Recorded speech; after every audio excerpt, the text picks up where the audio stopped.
আসসালামু আলাইকুম আরহামতুল্লাহি ওবারাকাতু। আলহামদুলিল্লাহ, সমস্ত প্রশংসা আল্লাহ সুবহানাহু ওয়া তাআলার জন্য।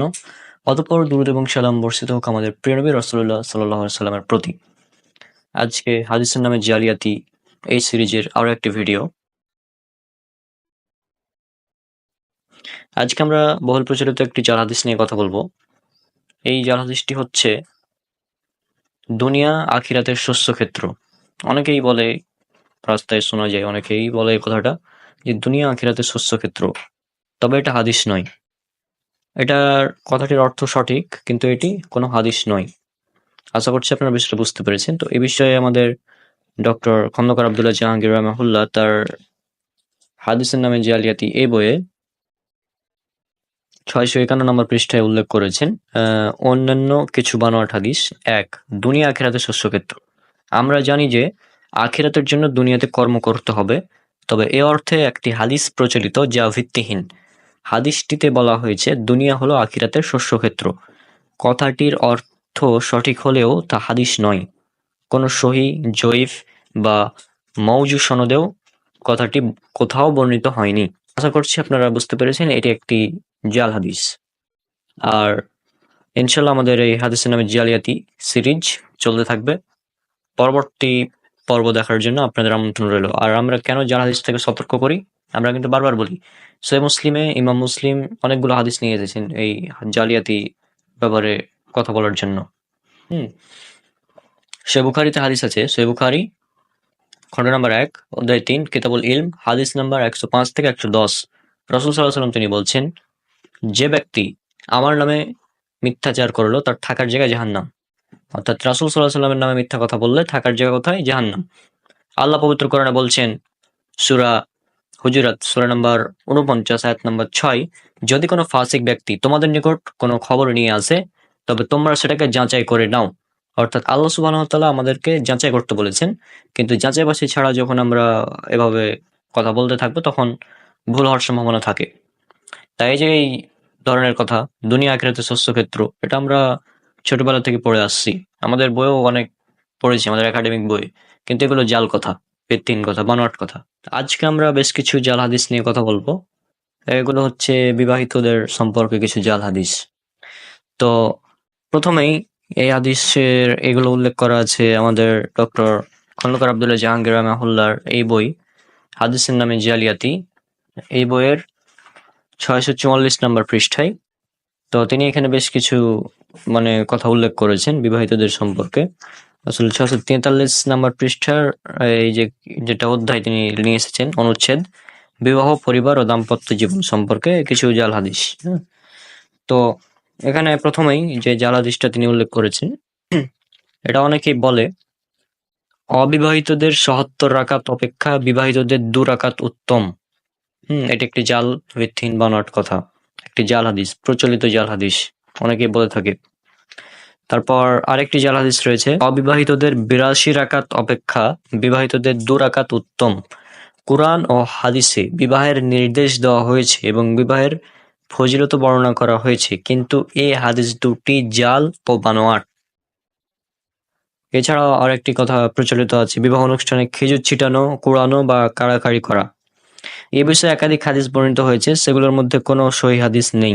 হাদিসগুলোর সনদ অত্যন্ত জয়ীফ এবং সনদে মিথ্যাবাদী রাবী রয়েছে, এই জন্য মুহাদ্দিসগণ সেগুলোকে জাল বলে গণ্য করেছেন। অনেকেই বলে বিবাহ অনুষ্ঠানে খেজুর ছিটাতে হবে, তারপর খেজুর নিয়ে কাড়াকাড়ি করা ইত্যাদি অনেক কথা বলে থাকে।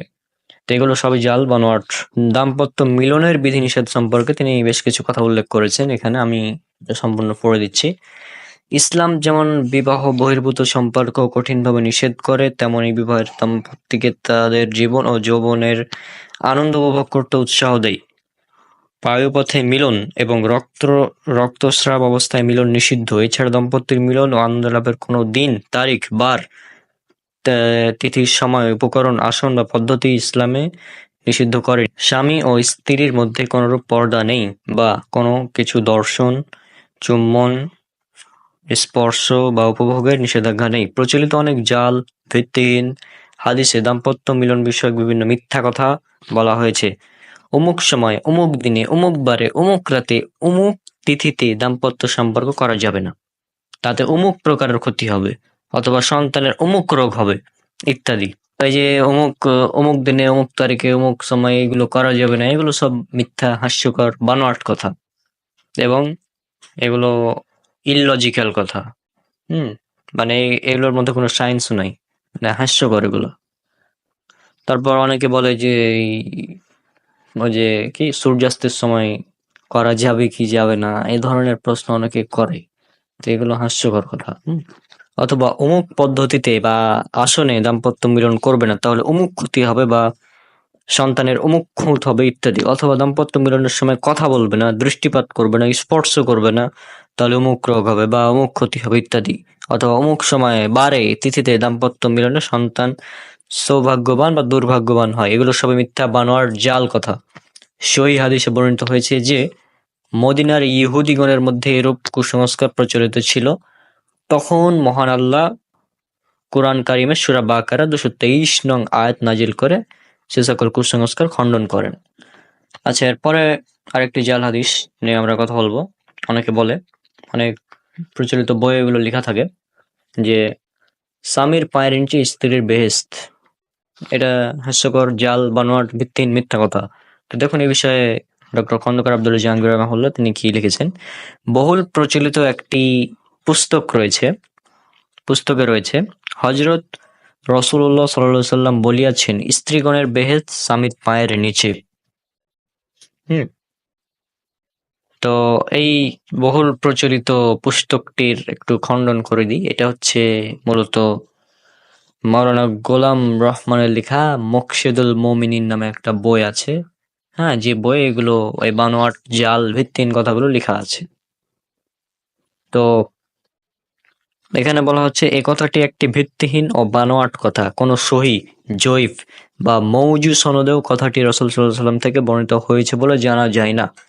কুরআন ও হাদিসের নির্দেশনা থেকে বোঝা যায় যে স্বামী স্ত্রী উভয়ের জান্নাত উভয়ের হাতে।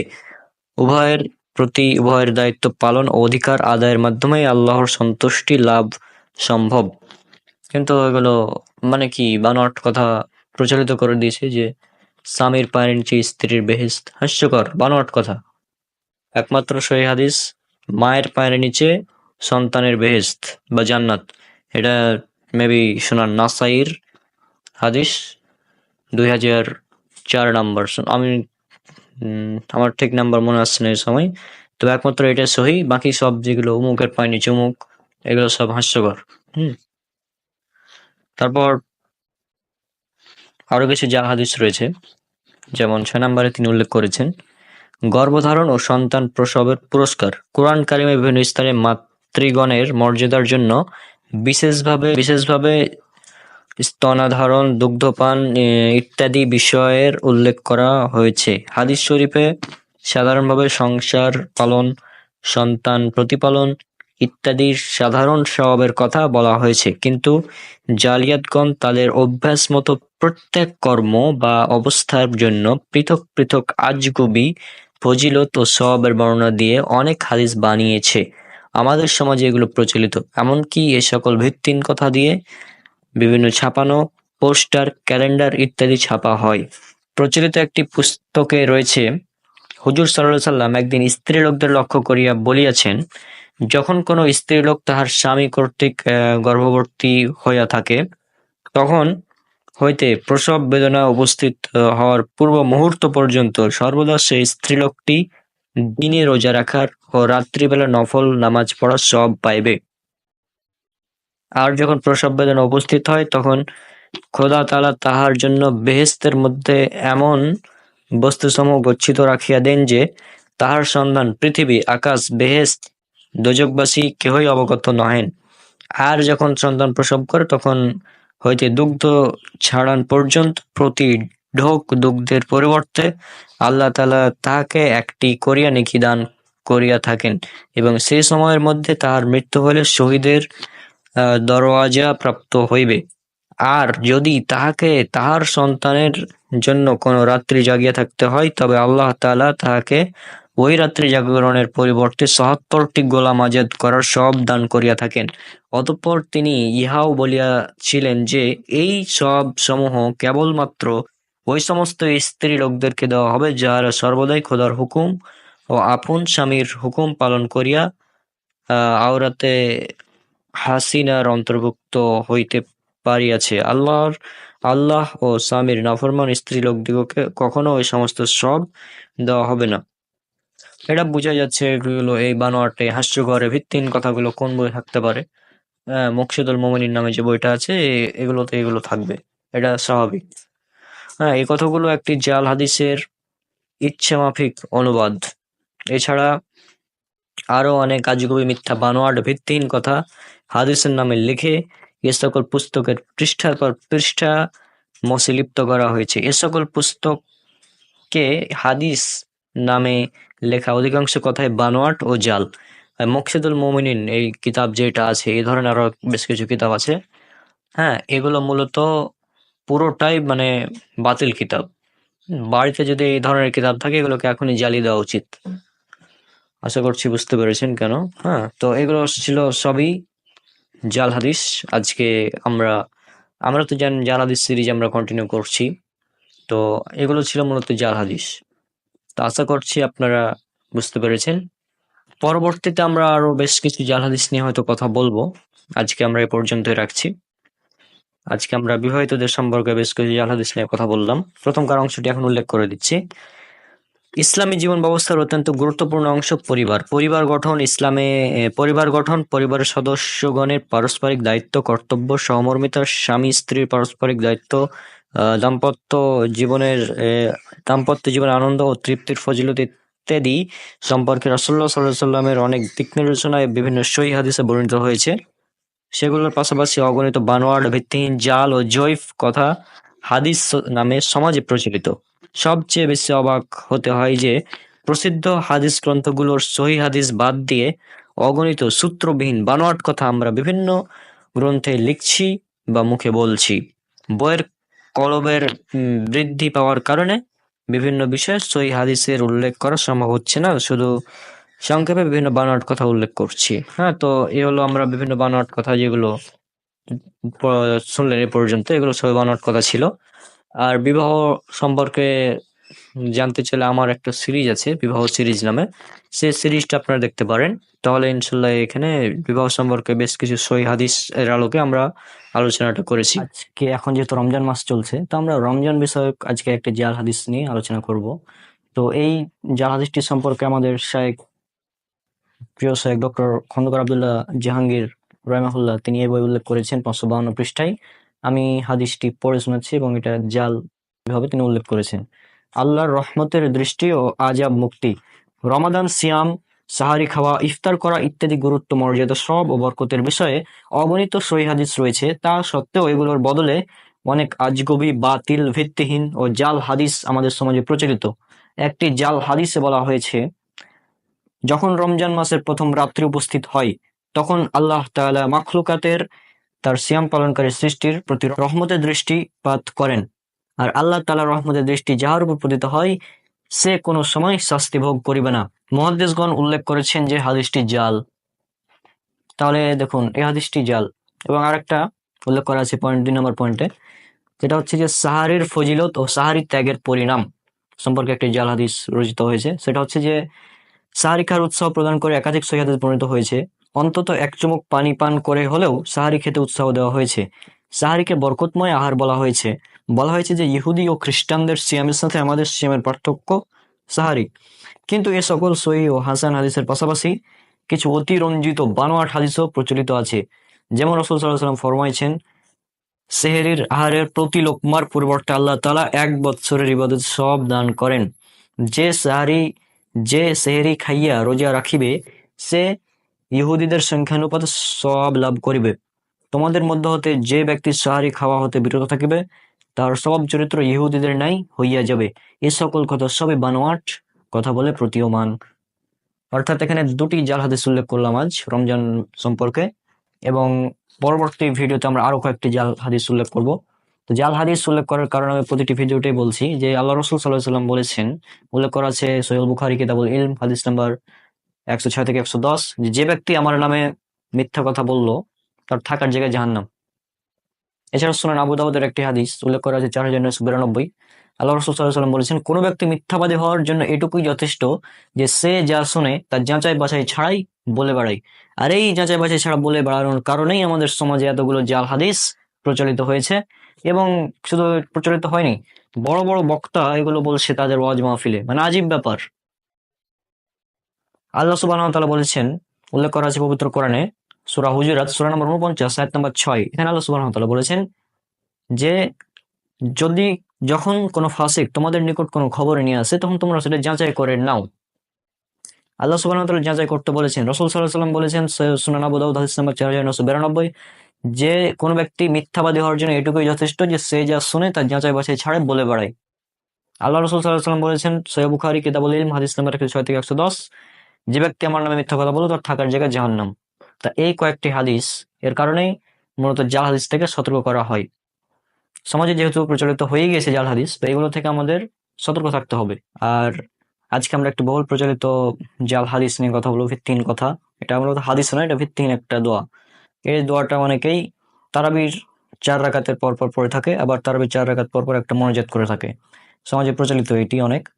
তো এটা হচ্ছে বানোয়াট, ভিত্তিহীন, এর কোনো দলিল নেই কোরআন এবং হাদিসে। আর এ বিষয়ে আমাদের শেখ ডক্টর খন্দকার আব্দুল্লাহ জাহাঙ্গীর রহমাহুল্লাহ তিনি এই বইয়ের হাদিসের নামে জালিয়াতি এই বইয়ের 499 নম্বর পৃষ্ঠাতে উল্লেখ করেছেন এই দোয়াগুলো সম্পর্কে। গত কয়েক শতাব্দী যাবৎ কোনো কোনো দেশে প্রতি 4 রাকাত পরে একটি নির্ধারিত দোয়া পাঠ করা হয়, একটি নির্ধারিত মোনাজাত করা হয়। অনেক সময় দোয়াটি প্রতি 4 রাকাত অন্তে পাঠ করা হয় এবং মোনাজাতটি 20 রাকাত অন্তে পাঠ করা হয়। দোয়াটি হচ্ছে নিম্নরূপ: سبحان ذي الملك والملكوت سبحان ذي العزة والعظمة والهيبة والقدرة والكبر والجبروت سبحان المالك الحي الذي لا ينام ولا يموت أبدا أبدا سبح قدوس رب الملائكة والروح। মোট কথা এই দোয়াটা যেটা আছে, দোয়াটা আপনারা দেখতে পাচ্ছেন, এই দোয়াটা পড়া হয়। এরপর আর একটা আছে যেটা মোনাজাত করা হয়, এটা হচ্ছে اللهم إنا نسألك الجنة ونعوذ بك من النار يا خالق الجنة والنار برحمتك يا عزيز يا غفار يا كريم يا ستر يا رحيم يا جبار يا خالق يا بر اللهم أجرنا من النار يا مجير يا مجير يا مجير برحمتك يا رحمن الرحيمين। তারাবের পরে যে নিম্নোক্ত দোয়া এবং এই মোনাজাত এটা করা হয়, কিন্তু এই দোয়ার কোনো দলিল কোরআন এবং হাদিসে পাওয়া যায় না। এই দোয়া ও মোনাজাতের কথাগুলো ভালো, তবে রাসূল সাল্লাল্লাহু আলাইহি সাল্লামের শেখানো বা আচরিত নয়। তারাবিহ এর বিশ্রামের সময় এগুলো পড়লে কোনো বিশেষ সওয়াব হবে বলে কোনো সহিহ জয়ীফ বা জাল হাদিসেও বলা হয়নি।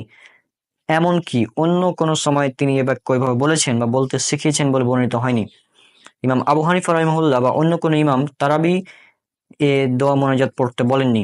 1000 হিজরি পর্যন্ত রচিত হানাফি ফিকহের কোনো গ্রন্থে এ দোয়া ও মোনাজাত এর অস্তিত্ব খুঁজে পাওয়া যায় না।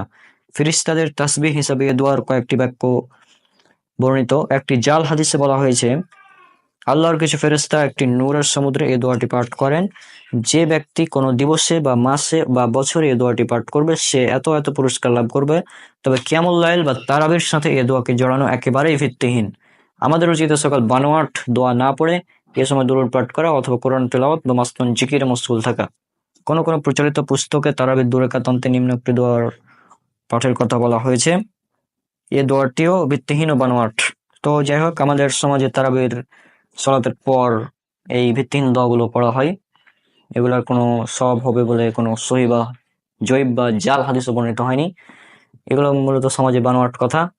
আর এছাড়াও আর একটি তারাবিকে নিয়ে আর একটি প্রচলিত বানোয়াট কথা আছে, সেটা হচ্ছে যে কেউ কেউ বলে যে তারাবির সালাত যখন আমরা আদায় করি তো প্রতি সিজদায় আল্লাহ সুবহানাহু ওয়া তাআলা তার আমল নামায় 1500 অর্থাৎ 1500 করে নেকি লিখে দেন। এটা একটি বানোয়াট এবং ভিত্তিহীন কথা। আর এই কথাগুলো যখন রাসূল সাল্লাল্লাহু আলাইহি সাল্লামের নামে বলা হবে তখন এটা হচ্ছে জাল হাদিস। আর যে ব্যক্তি রাসূল সাল্লাল্লাহু আলাইহি সাল্লামের নামে মিথ্যা কথা বলবে তার থাকার জায়গা জাহান্নাম। উল্লেখ করা আছে সহিহ বুখারী কিতাবুল ইলম হাদিস নম্বর 106 থেকে 110। আল্লাহ সুবহানাহু ওয়া তাআলা বলেছেন, পবিত্র কোরআনে উল্লেখ করা আছে সূরা হুজুরাত সূরা নম্বর 49 আয়াত নম্বর 6, যদি কোনো ফাসিক ব্যক্তি তোমাদের নিকট কোনো খবর নিয়ে আসে তোমরা সেটা যাচাই করে নাও। রাসূল সাল্লাল্লাহু আলাইহি সাল্লাম বলেছেন, উল্লেখ করা আছে সুনান আবু দাউদ হাদিস নম্বর 4992, কোনো ব্যক্তি মিথ্যাবাদী হওয়ার জন্য এতটুকুই যথেষ্ট যে সে যা শুনবে তা শোনা মাত্রই বলে বেড়াবে যাচাই বাছাই ছাড়াই। তাহলে আমাদের কোনো কিছু বলার আগে অবশ্যই সেগুলোকে যাচাই বাছাই করতে হবে, যাচাই বাছাই করে সেগুলোর সহি দলিল আছে কিনা এগুলো জানার পর তারপরে মানুষের কাছে বলতে হবে। আর এই আন্দাজি দলিল না জেনে ভিত্তিহীন ভাবে কথা বলার কারণে আমাদের সমাজে প্রচলিত হয়েছে এই যে আল হাদিস ভিত্তিহীন কথাগুলো। তো আমাদের সমাজে একটি প্রচলিত কথা আছে, সেটা হচ্ছে যে রমজান মাসে যে কোনো আমলে সব ৭৭ গুণ বৃদ্ধি করা হয়। এই কথাটি বানোয়াট, মানে এরকম কোনো কথা হাদিসে বর্ণিত নাই। তবে এরকম একটি হাদিস, একটি জয়ীফ হাদিস এটা পাওয়া যায়। এটা আছে সহিহ ইবনে খুজাইমার 1887 নম্বর হাদিস, সোয়াবুল ইমানের 3336 নম্বর হাদিস এবং সহিহ তারগিব ওয়াত তাহরিবের 589 নম্বর হাদিস। এখানে বলা হয়েছে যে যে ব্যক্তি এই মাসে অর্থাৎ রমজান মাসে একটি নফল কাজ করলো সে যেন অন্য মাসের একটি ফরজ আদায় করলো। তো এটার উপর ভিত্তি করে এই কথাটা বলা হয় যে রমজান মাসে যে কোনো আমলের সব ৭৭ গুণ বৃদ্ধি করা হয়। কিন্তু এই হাদিসটা মুনকার এবং জয়ীফ, কারণ এই হাদিসে একজন রাবী রয়েছে, আলী ইবনু জাইদ ইবনুল জাদ্দান। তো এই দুর্বল রাবী থাকার কারণে হাদিসটা জয়ীফ এবং মুনকার। কারণ এই হাদিসে আরো একজন মুনকারুল হাদিস রাবী রয়েছেন, যে কারণে হাদিসটি মুনকার। মুনকার মানে এটা সহিহ হাদিসের বিপরীত এক কথায়। মুনকার বোঝাতে গেলে অনেক একটা বড় লেকচার দেওয়া লাগবে, কিন্তু মুনকার মূলত হাদিসটা প্রত্যাখ্যাত, বাতিল, বাতিল হাদিস, গ্রহণযোগ্য নয়। এটুকু বুঝতে পারবেন যে এই হাদিসটা গ্রহণযোগ্য নয়, দুর্বল হাদিস। তো এটা হচ্ছে কথা যে রমজান মাসে যে কোনো আমলের সব ৭৭ গুণ বৃদ্ধি করা হয়, এই কথাটা ভিত্তিহীন। আর এটা ভিত্তিহীন সাথে সাথে এটা কোরআনের আয়াতের বিরোধী। কারণ আল্লাহ সুবহানাহু ওয়া তাআলা পবিত্র কোরআনে বলেছেন, উল্লেখ করা আছে সূরা আনাম সূরা নম্বর 6 আয়াত নম্বর 160। এখানে বলা হয়েছে যে যে ব্যক্তি একটি সৎ কাজ করলো তাকে তার আমল আল্লাহ সুবহানাহু ওয়া তাআলা 10 গুণ বৃদ্ধি করবেন, আর যে অসৎ কাজ করলো তাকে সেই পরিমাণ দেওয়া হবে। আর আল্লাহ বলেছেন, পবিত্র কোরআনে উল্লেখ করা হয়েছে সূরা বাকারা সূরা নম্বর 2 আয়াত নম্বর 261, যারা আল্লাহর পথে তাদের সম্পদ ব্যয় করে তাদের উপমা একটি বীজের মতো যা উৎপন্ন করলো 60টি শীষ, প্রতিটি শীষে রয়েছে 100 দানা, আর আল্লাহ যাকে চান তার জন্য বাড়িয়ে দেন, আর আল্লাহ প্রাচুর্যময় সর্বজ্ঞ। অর্থাৎ আল্লাহ সুবহানাহু ওয়া তাআলা এখান থেকে বোঝা যায় যে 700 গুণ সব বৃদ্ধি করে দেন। আর সূরা আনাম সূরা নম্বর 6 আয়াত নম্বর 160 এখান থেকে বোঝা যায় 10 গুণ, অন্য যে কোনো মাসে, শুধু রমজান মাসে না। তাহলে এই যে রমজানে ৭৭ গুণ সব বৃদ্ধি করা হয় এটি ভিত্তিহীন কথা, এবং যে হাদিসের উপর ভিত্তি করে কথা বলা হয় ওই হাদিসটা জয়ীফ মুনকার। এটা আশা করি ক্লিয়ার। তো এখন রমজানে কত গুণ সওয়াব দিবেন এটা আল্লাহ সুবহানাহু ওয়া তাআলা ভালো জানেন। আল্লাহ সুবহানাহু ওয়া তাআলা বলেছেন, বান্দার প্রত্যেকটি আমল তার নিজের জন্য, কিন্তু সিয়াম আমার জন্য। উল্লেখ করা আছে সহিহুল বুখারীতে হাদিস নাম্বার 1904। তাহলে আমাদের এভাবে বলা উচিত না যে রমজান মাসের সিয়াম, রমজান মাসের যে কোনো আমলের সব ৭০ গুণ বৃদ্ধি করা হয়, এটা একটি মিথ্যা কথা। আর অনেকে বলছে যে আপনি যদি রমজান মাসে 1 টাকা দান করেন তো অন্য মাসে ৭০ টাকা দান করার সমপরিমাণ সওয়াব পাবেন। জনগণ শুনে সুবহানাল্লাহ বলছে, মানে বক্তা বলছে জাল হাদিস, তো বক্তার কথা শুনে জনগণ যারা শ্রোতা আছে তারাও সুবহানাল্লাহ, আল্লাহু আকবার, মানে আজীব, এটি মিথ্যা কথা। কারণ আপনি যদি 1 টাকা দান করেন তাহলে সেখান থেকে 7কে আবার 100 দ্বারা গুণ, মানে 700, মানে 700 টাকা দান করার মতন সওয়াব পাবেন যে কোনো মাসে। এটা সূরা বাকারা সূরা নম্বর 2 আয়াত নম্বর 261 থেকে প্রমাণিত। তো তাহলে এই ধরনের কথা, এই ধরনের জাল মিথ্যা হাদিস বলার চেয়ে আমাদের কোরআন এবং সহিহ হাদিসের আলোকে কথা বলা উচিত। এই জন্য আল্লাহ সুবহানাহু ওয়া তাআলা বলেছেন, যদি কোনো ফাসিক ব্যক্তি তোমাদের নিকট কোনো খবর নিয়ে আসে তো তোমরা সেটা যাচাই করে নাও। সূরা হুজুরাত সূরা নম্বর 49 আয়াত নম্বর 6। রাসূল সাল্লাল্লাহু আলাইহি ওয়াসাল্লাম বলেছেন, কোনো ব্যক্তি মিথ্যাবাদী হওয়ার জন্য এতটুকুই যথেষ্ট যে সে যা শুনে তার যাচাই বাছাই ছাড়াই বলে বেড়ায়। উল্লেখ করা হয়েছে সুনান আবু দাউদ হাদিস নম্বর 4992। রাসূল সাল্লাল্লাহু আলাইহি ওয়াসাল্লাম আরো বলেছেন, যে ব্যক্তি আমার নামে মিথ্যা আরোপ করলো তার থাকার জায়গা জাহান্নাম। উল্লেখ করা হয়েছে সহিহুল বুখারী কিতাবুল ইলম হাদিস নম্বর 106 থেকে 110। তো আমরা জাল হাদিস থেকে সতর্ক করতেই থাকবো ইনশাল্লাহ। আর জাল হাদিস থেকে আমাদের অবশ্যই সাবধান হতে হবে, কেননা রাসূল সাল্লাল্লাহু আলাইহি ওয়াসাল্লাম তিনি বলছেন, সহিহ মুসলিমের 5 নম্বর হাদিস মুকাদ্দামাতে এসেছে, কোনো ব্যক্তি মিথ্যাবাদী হওয়ার জন্য এতটুকুই যথেষ্ট যে সে যা শুনে তার যাচাই বাছাই ছাড়া বলে বেড়ায়। এছাড়াও এই হাদিসটা আপনারা পাবেন সুনান আবু দাউদ হাদিস নম্বর 4992-তে মেবি আছে হাদিসটা। হ্যাঁ, যাই হোক, তো তো আপনারা এই হাদিসগুলো মানে জাল হাদিস থেকে সাবধান থাকতে হবে মোট কথা। রাসূল সাল্লাল্লাহু আলাইহি ওয়াসাল্লাম তিনি বলছেন সহিহ বুখারীর হাদিস কিতাবুল ইলম হাদিস নাম্বার 105 থেকে 110, যে যে ব্যক্তি কোনো কথা বলে আমার নামে অথচ আমি সে কথা বলিনি, অর্থাৎ যে ব্যক্তি রাসূল সাল্লাল্লাহু আলাইহি ওয়াসাল্লামের নামে মিথ্যা কথা বলে তার থাকার জায়গা জাহান্নাম। অর্থাৎ এই লেখক মকসুদুল মুমিনিনের লেখক, তিনি যে হাদিসের নামে রাসূল সাল্লাল্লাহু আলাইহি ওয়াসাল্লাম বলিয়াছেন বলে এই ধরনের কথা লিখেছেন, হ্যাঁ, তো তিনি যদি মানে এ ধরনের কথা বলেই থাকেন, রাসূল সাল্লাল্লাহু আলাইহি ওয়াসাল্লাম কিন্তু এ ধরনের কথা বলেননি, কিন্তু রাসূল সাল্লাল্লাহু আলাইহি ওয়াসাল্লামের নামে তিনি এ ধরনের কথা বলেছেন, সুতরাং তার থাকার জায়গা কোথায়? সহিহ বুখারীর হাদিস অনুযায়ী জাহান্নাম। আর রাসূল সাল্লাল্লাহু আলাইহি ওয়াসাল্লামের এছাড়াও অনেক সতর্কবাণী আছে জাল হাদিস সম্পর্কে। ইমাম মুসলিম রাহিমাহুল্লাহ এর উপর একটি মুকাদ্দমা রচনা করেছেন, যে মুসলিমের ভূমিকা। যারা জাল হাদিস বর্ণনা করে কথায় কথায়, তাদের উচিত এই বইটি পড়া, হাদিসের নামে জালিয়াতি। হ্যাঁ, এই হাদিসের নামে জালিয়াতি বইটি তাদের পড়া উচিত। এই বইটি পড়লে সমাজে প্রচলিত যত জাল হাদিস আছে, আশা করছি এগুলোর অনেকটাই আয়ত্তে চলে আসবে। এবং বাংলাদেশে তো ওয়াজে বিভিন্ন বেশিরভাগ হুজুর জাল হাদিস বলে, তো তাদের থেকেও সতর্ক থাকার জন্য এই বইটি পড়া উচিত। হ্যাঁ, তো আশা করছি আপনারা বুঝতে পেরেছেন। আর ইনশাআল্লাহ দেখা হবে পরবর্তীতে। সব আমাদের জন্য অনেক অনেক দোয়া করবেন। আসসালামু আলাইকুম ওয়া রাহমাতুল্লাহি ওয়া বারাকাতুহু।